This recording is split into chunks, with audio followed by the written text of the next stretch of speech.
One little act of kindness can go a long, long way.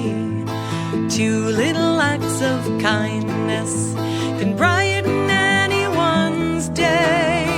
Three little acts of kindness can make a beautiful sound. Many acts of kindness help the world go round. Hi, and welcome back to Tell Me What Happened, the podcast that features people from all walks of life telling us an interesting story from their childhood that has impacted who they are today. I'm your host, Jay Rehak, and like you, I've had my share of childhood experiences that have impacted who I am today. Some of them painful, some of them not so painful, but I like to think all of them have helped to make me who I am today. Tell Me What Happened is sponsored by Sidelining Publishing, publishers of quality books, including Susan Salidor's classic, I've Got Peace in My Fingers, a perfect gift for children in the holiday season.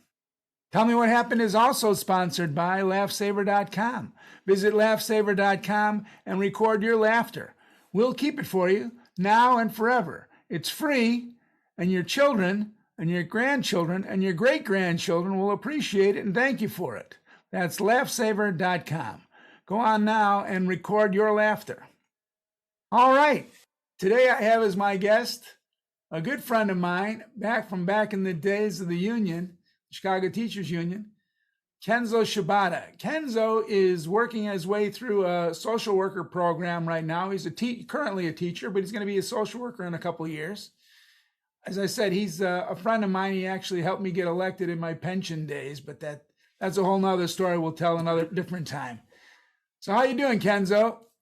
Having a great day. How are you, Jay? I'm doing all right. So, Kenzo, are you ready to tell your story? Absolutely. All right. Well, here's how it's going to work, Kenzo. I'm going to ask you to tell you your story. I'm going to try to stay out of the way. I'll try not to say a word. At the end, I'm going to ask you absolutely one question, and that one question is, how has it impacted who you are today? All right? All right. I'm going to mute myself and take it away. Okay. So just to give a little context, the story I'm about to tell you, I didn't really uncover until about a month ago. And this is something that happened to me probably in fourth or fifth grade. And I just was discharged from this full-time psych program through a group called Compass. It was a program of dialectical behavioral therapy and behavioral health therapy. And what we do in that program was not only kind of figure out what went wrong, because I came out of a pretty bad depression after the pandemic, but also to look way back and look at some memories that maybe we suppressed and how they impact our behavior today. So I'm really glad to be on this show because I think it's right up my alley for what I'm going through now. So one of the things that I uncovered was a time that I was being recruited for the Latin Kings when I was very young, and I didn't even know what was going on fully at the time. In fourth, fifth grade, I started getting interested in a lot of music. So I was into heavy metal music, punk music, hip hop music. And I grew up in a working class and poor not neighborhood, but suburb called Hanover Park, which is right outside of Elgin. And so I ran with kind of a rough crowd and got to the point where people saw that I was not afraid to get into fights when I needed to.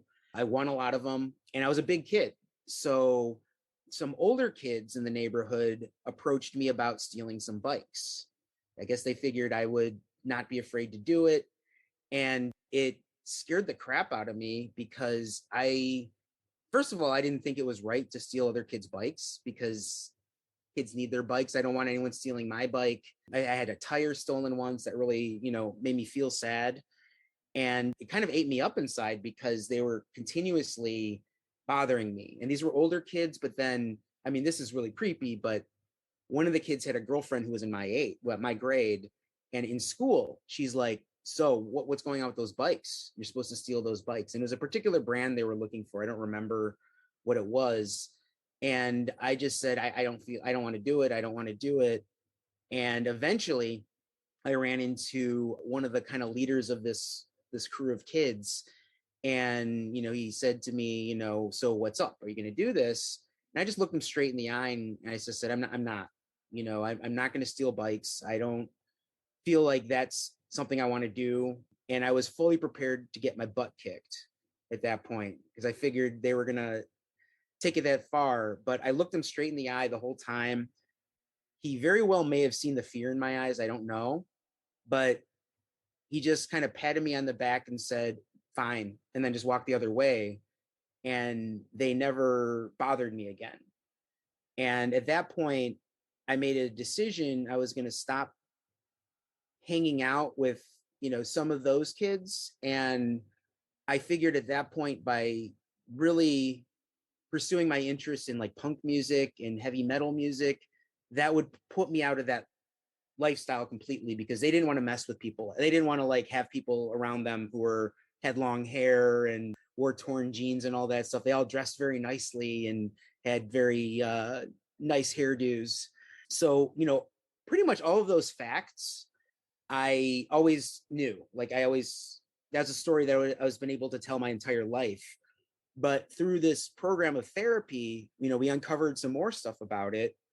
And, part of it is later on in life, some of those older boys and even some of the kids my age were members of the Latin Kings, the local Latin King crew.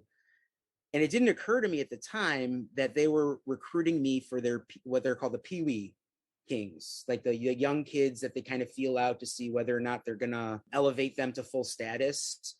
And in that process, you get beat in, and if you want to leave, you get beat out. They call it a violation. And none of that occurred to me. The only thing that occurred to me was that I didn't want to make other kids sad by taking their bikes. And thinking back on that, I needed, in the program, myself and other people in these group sessions validated me for that, because what it was even though I had a lot of violence in my household and in my life growing up, for a lot of kids, that would become like the easy next step, is like joining a crew of people who are going to show you brotherhood and then continue that cycle of violence in your life. And, by the way, one of those kids I knew was dead by his senior year of high school, who he was shot to death. And so even though I didn't realize I was kind of looking out for myself, I think I was, and kind of seeing patterns of violence earlier in my life. I didn't fully acknowledge it, but I was keeping myself out of that. And, the heavy metal and the punk scene has its own violence. We have mosh pits and we have all that. But the difference is you go into a mosh pit and you fall, someone picks you up, pats you on the back, sees if you're okay.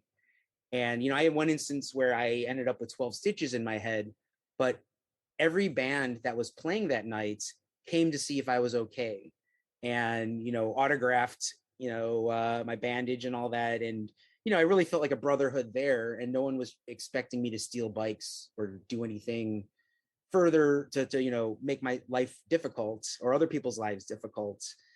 And it's weird to tell this story now, because it sounds like I'm bragging, like, oh, the Latin Kings needed me or wanted me, but that wasn't even it at all. They just saw a little kid who was maybe kind of lost, looking for some brotherhood and some validation, and could probably get away with stealing bikes and no one would do anything because I was a big kid that wasn't afraid of fighting.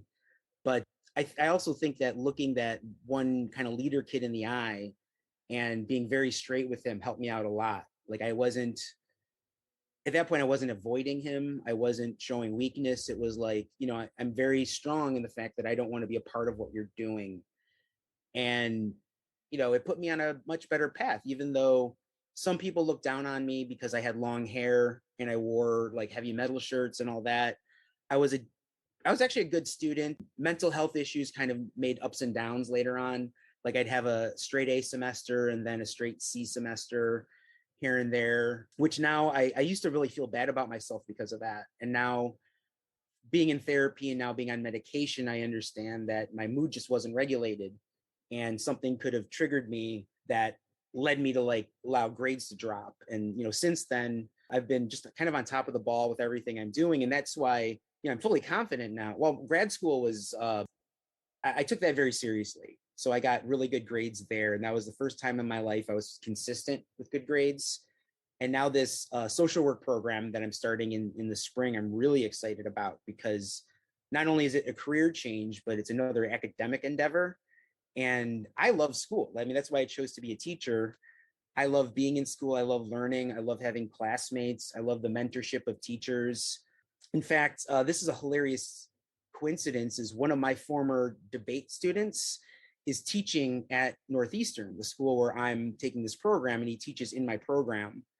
He teaches at different tracks, so he'll never be my teacher, but it was incredible. He actually wrote me one of my letters of recommendation into the program. David Castro, who is just an incredible young man. He's 32 now, I believe, working on his PhD and doing organizing work on the Southwest Side, working with poor youth and getting them involved in debate, getting them involved in their making their communities better. So a lot of interesting things like that have been coming back to me after just, I imagine, you have more years in the system than I do, but just 18 years in the system, so many of these young people come back into my life as incredible adults. And it really does become more of a friendship. Like he won't call me Kenzo yet, but he'll call me Shibata. He dropped the Mister. So that's enough. That's the relationship we have. And I call him Castro. So we're even there. I love it, and I do know that feeling, by the way, Kenzo, of the students that I'm in my life. As I've been in it for 30, was in it for 30 some years. I just retired, but I actually reached out to a former student of mine to help me on a project that I'm doing, and he definitely became the teacher, and I'm the student at this point. But I got no problem with that, because sort of like you said, there's a beautiful symmetry to the notion of being a teacher and being a learner that I believe that each one of us is, and that each one of us has the capacity to teach somebody something else. Your story, your childhood story, is something that I had no idea about you. I love the fact that you didn't steal the bikes. I'm sorry you got recruited in the first place, in the sense that it must have been so hard as a little fourth or fifth grader to have to stare down an older person and just go, I just don't want to do that. Mm-hmm. But that courage really does move me to tears, in the sense that I know a lot of little kids, don't necessarily have that strength, and they become victims to a larger system, and that system is one that's based on the preying on people's weaknesses, or their emotional weaknesses or difficulties, etc. That, again, everybody does have a desire to belong. I tell you right now, this is a true story, and I don't know if I'll keep it in here, but I have a great respect now for heavy metal kids that I didn't have 10 minutes ago. I thought, these guys are just upset about everything. But it turns out maybe somebody's trying to say this is an alternative way to think, non-violently or whatever. I don't know, but you've changed my perspective on that. So how do you've already sort of answered the question, but how do you think that memory, that experience has impacted who you are today? I mean, you're going on to social work, so I think there's something right there that's pretty clear, but go ahead. I'll stay out of the way. Well, I definitely, that the specifics of the experience, I didn't really unpack until recently, the whole idea that, like, I would have been on a track to be in a gang. But certainly, like, hanging out with the kids that I did when I was younger has helped me in the classroom quite a bit. Teaching, I taught at Wendell Phillips High School, 39th and King. I taught at Hancock High School, out by Midway, even at Lakeview and at Ogden. There are, kids that are part of that life. And I've never been judgmental of that, I'd say. I've always tried to connect with all students, even the ones that I know were involved in some bad, violent stuff outside of school. Because I always saw it as, like, maybe they needed someone to listen to them. And I know that, with a lot of those kids, it's the adults in their lives either failed them or failed themselves and just couldn't be around for that. So I always tried to be a positive voice in their life, and kind of having that background of being around gangbangers when I was young, I understood a lot of the little cultural cues from it. And so I would, I remember when I was at Lakeview, when a lot of the teachers weren't really too familiar with that stuff, they would come to me and say, oh, come to my classroom. And they'd look at the desk and, like, what do these symbols mean? And I would know that's GD, that's the Kings. oh, do you think this kid's in the Gangster Disciples? I don't think this kid's really in the Gangster Disciples, to be honest. I think he's in a crew and uses that as a way of kind of identifying with others. So a lot of the nuance in that stuff I understood, even though I was never really part of it. Well, thank you for your story, Kenzo. I'm telling you, it's great to hear your voice. Great to talk to you. I haven't talked to you in a little while. Like I said, now I will look at you differently the rest of my life. I will look at you as a little 4th and 5th grader who's standing there going, no, I don't want to steal a bike. I just think that's genius. I think that's courage. That's something that you should be very proud of that moment. I hope you are, because I think it probably did impact the trajectory of your life, and you've helped out so many kids over the years. And I think that you're profoundly right relative to, looking at human beings, kids, and saying, these guys who are in the gangs or associated in that, it's like, they got some bad breaks, etc. They're still, struggling to make sense of their lives like the rest of us. And it's definitely, I'm sure it made you a better teacher and will make you a better social worker. And so I appreciate that. But anyway, great hearing your voice. Same here, Jay. Good to see you. Yeah, thank you very much. All right. Well, take care. Have a great day. Well, that's our show. I thank our guest, Kenzo Shibata, good buddy of mine. I'd like to thank our sponsors, Tell Me What Happened, and LaughSaver.com. Until next time, this is Jay Rehack asking you all to stay safe out there and try not to hurt anybody.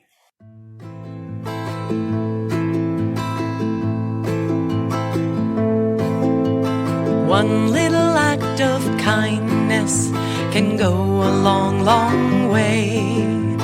2 little acts of kindness can brighten anyone's day.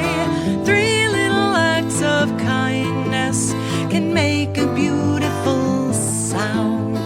Many acts of kindness help the world go round. 1 little loving word can go a long, long way. 2 little loving words can brighten anyone's day. 3 little loving words can make a beautiful sound. Many loving words help the world go round. 1 little seed sown can go a long, long way. 2 little seeds sown can brighten anyone's day. 3 little seeds sown can make a beautiful sound. Many seeds sown help the world go around. 1 little child's laughter can go a long, long way. 2 little children's laughter can brighten anyone's day. 3 little children's laughter can make a beautiful sound. Many children laughing help the world go round. And many seeds sown help the world go round. Many loving words help the world go round. And many acts of kindness help the world go round.